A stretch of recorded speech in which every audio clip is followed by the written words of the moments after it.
Assalamualaikum warahmatullahi wabarakatuh.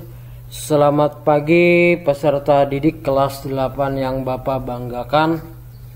Apa kabarnya? Semoga selalu dalam keadaan sehat walafiat. Amin amin ya rabbal alamin. Bertemu kembali dengan Bapak dalam mata pelajaran ilmu pengetahuan alam. Pada pertemuan ke-17 ini Bapak akan menyampaikan materi tentang organ pencernaan tambahan dan gangguan pada sistem pencernaan dan upaya penanggulangannya.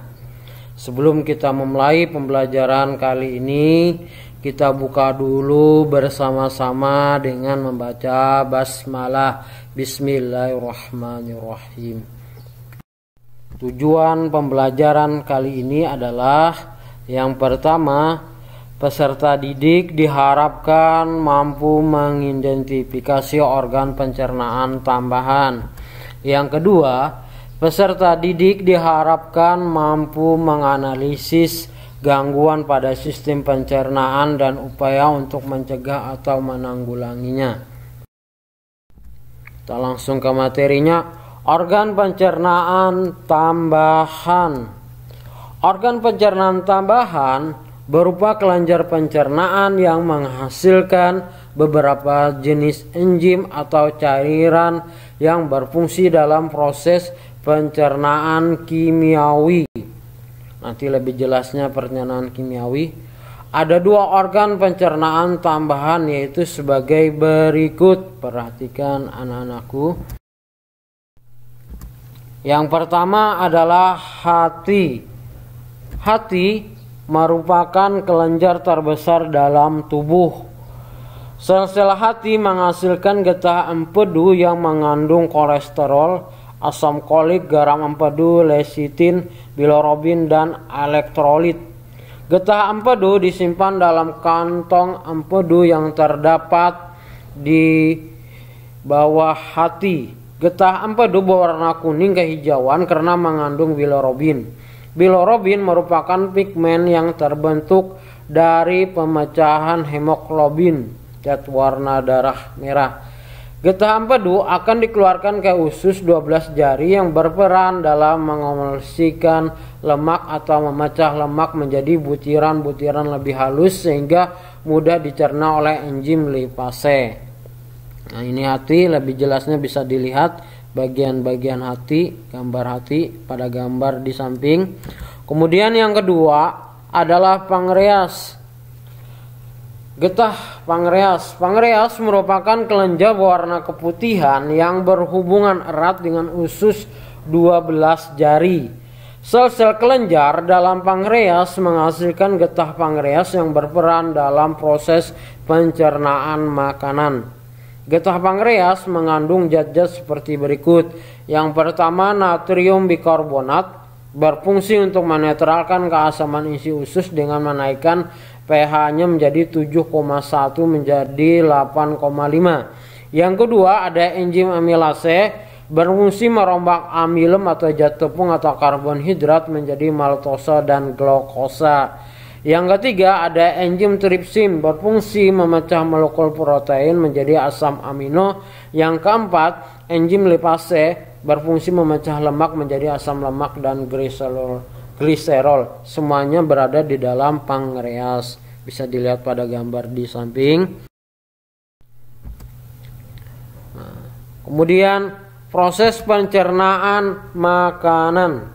Proses pencernaan makanan dibedakan menjadi dua. Yang pertama adalah pencernaan mekanis, adalah proses pemecahan makanan yang berukuran besar menjadi berukuran lebih kecil atau halus dengan bantuan gerakan alat pencernaan. Kemudian yang kedua, pencernaan kimiawi, adalah proses penguraian makanan dari bentuk kompleks ke bentuk yang lebih sederhana dengan bantuan enzim pencernaan. Makanan yang dicerna baik secara mekanis maupun kimiawi saat berada di dalam mulut dan lambung, makanan mengalami pencernaan secara kimiawi saja saat benda di dalam usus halus Di dalam mulut, makanan dicerna secara mekanis menggunakan gigi dan lidah sehingga menjadi halus dan dicerna secara kimiawi menggunakan enzim pitialin. Enzim pitialin berfungsi merombak amilem atau zat tepung atau karbonhidrat menjadi maltosa. Di dalam lambung, makanan dicerna secara mekanis dengan bantuan kontraksi otot lambung. Sementara itu, pencernaan secara kimiawi berlangsung ketika makanan yang diaduk bercampur dengan getah lambung yang mengandung enzim renin, enzim pepsin, dan ACL atau asam lambung. Selanjutnya adalah gangguan pada sistem pencernaan dan upaya penanggulangannya. Kalian perhatikan, siapa tahu nanti bisa bermanfaat. Pola hidup yang tidak sehat dapat mengakibatkan gangguan pada sistem pencernaan. Jika salah satu organ mengalami gangguan, akan mengganggu proses pencernaan secara keseluruhan. Beberapa gangguan atau penyakit yang dapat menyerang sistem pencernaan manusia sebagai berikut. Yang pertama adalah karies gigi. Karies gigi adalah suatu penyakit kronis yang terjadi pada gigi. Disebut kronis karena proses perjalanan penyakit ini tergolong lama dan tidak menyebabkan keluhan yang signifikan. Kondisi ini umumnya hanya menyebabkan timbul bercak putih, coklat, atau kehitaman pada gigi. Bisa dilihat pada gambar. Karies gigi meliputi proses demineralisasi dan remineralisasi. Ini terjadi ketika bagian luar gigi atau enamel terkena asam yang diproduksi bakteri, lalu dinetralisasi oleh ludah. Bakteri, asam, sisa makanan, dan ludah akan membentuk lapisan lengket yang melekat pada permukaan gigi. Nah, lapisan lengket inilah yang disebut dengan plak. Plak akan terbentuk 20 menit setelah makan. Zat asam dalam plak akan menyebabkan jaringan keras gigi larut dan terjadilah karies. Bakteri yang paling berperan dalam menyebabkan karies adalah Streptococcus motan. Ya, bakteri yang paling berperan tadi adalah menyebabkan karies tadi adalah Streptococcus motan. Nah, pada karies gigi, kerusakan struktur gigi belum terjadi sehingga apabila dideteksi secara dini masih dapat dicegah. Nah, penyakit karies gigi dapat dicegah dengan menerapkan pola hidup sehat seperti berikut. Perhatikan, yang pertama, rutin menggosok gigi minimal 2 kali sehari terutama setelah makan. Yang kedua, mengurangi makanan dan minuman yang terlalu manis. Makanan dan minuman tersebut merupakan sumber makanan bagi bakteri sehingga bakteri akan makin berkembang biak dan makin banyak memproduksi asam yang dapat merusak email gigi. Yang ketiga, memperbanyak minum air putih untuk mengurangi plak yang menempel pada gigi. Yang keempat, rutin memeriksakan kesehatan gigi dan mulut minimal 6 bulan sekali. Selanjutnya, yang kedua adalah MAH atau gastritis. Nah, gastritis adalah peradangan atau pembengkakan pada mukosa lambung. Gastritis dapat disebabkan oleh faktor iritasi, infeksi bakteri oleh Helicobacter pylori, dan ketidakteraturan dalam pola makan atau seperti terlambat makan, makan terlalu banyak, dan makan makanan yang mengandung terlalu banyak bumbu dan pedas. Faktor-faktor tersebut mengakibatkan produksi asam lambung berlebih sehingga mengiritasi dinding lambung. Nah, kemudian penyakit gastritis dapat menimbulkan berbagai gejala. Pada kasus akut, gejala yang sering muncul biasanya adalah nyeri di hulu hati, mual, muntah, tidak nafsu makan, kembung, penurunan berat badan, dan perih atau sakit seperti terbakar pada perut bagian atas yang dapat menjadi lebih baik atau lebih buruk ketika makan.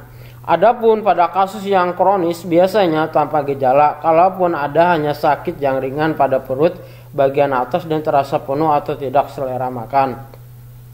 Penyakit MAH dapat dicegah dengan cara makan teratur, makan tidak berlebihan, menghindari makanan yang terlalu asam dan pedas,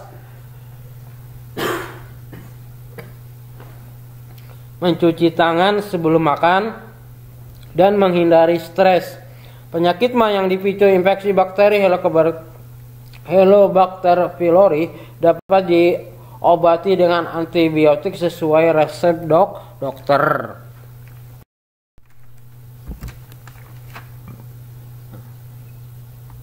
Kemudian ada appendicitis. Appendicitis adalah terjadinya peradangan atau infeksi pada umbai cacing atau appendix. Bisa diperhatikan pada gambar di bawah, yang mana penyakit appendicitis dapat dicegah dengan meningkatkan daya imun dengan mengkonsumsi makanan yang mengandung banyak vitamin, tidak terlalu sering menunda buang air besar, mengkonsumsi banyak air putih, dan menjaga kebersihan makanan. Yang keempat, diare. Bisa dilihat pada gambar di samping. Diare merupakan penyakit yang merangsang penderita untuk buang air besar secara terus-menerus. Selain itu, feses yang dikeluarkan masih mengandung air yang berlebih. Diare dapat dicegah dengan menjaga kebersihan makanan, mencuci tangan sebelum makan, memasak sayuran dan air minum sampai matang, serta menjaga kebersihan lingkungan. Yang mana kelainan sistem pencernaan ini disebabkan oleh infeksi bakteri maupun protozoa pada usus besar pada penyakit diare. Yang kelima adalah konstipasi atau sembelit. Konstipasi atau sembelit terjadi karena adanya penyerapan air yang berlebihan pada sisa makanan di usus besar. Akibatnya feses atau kotoran atau dikenal dengan air besar menjadi kering dan keras sehingga sulit dikeluarkan. Kemudian konstipasi dapat dicegah dengan cara mengkonsumsi banyak makanan berserat seperti sayuran dan buah-buahan, tidak sering menahan buang air besar, mengurangi konsumsi daging, dan minum cukup banyak air. Nah, ini adalah beberapa gangguan yang sering kita alami ya dalam kehidupan berkaitan dengan sistem pencernaan pada manusia. Demikianlah materi yang dapat Bapak sampaikan. Semoga apa yang Bapak sampaikan tadi bermanfaat, bisa dipahami, bisa dimengerti, dan dibaca kembali. Kita tutup pembelajaran kali ini dengan membaca Alhamdulillahirabbil alamin. Assalamualaikum warahmatullahi wabarakatuh. Terima kasih.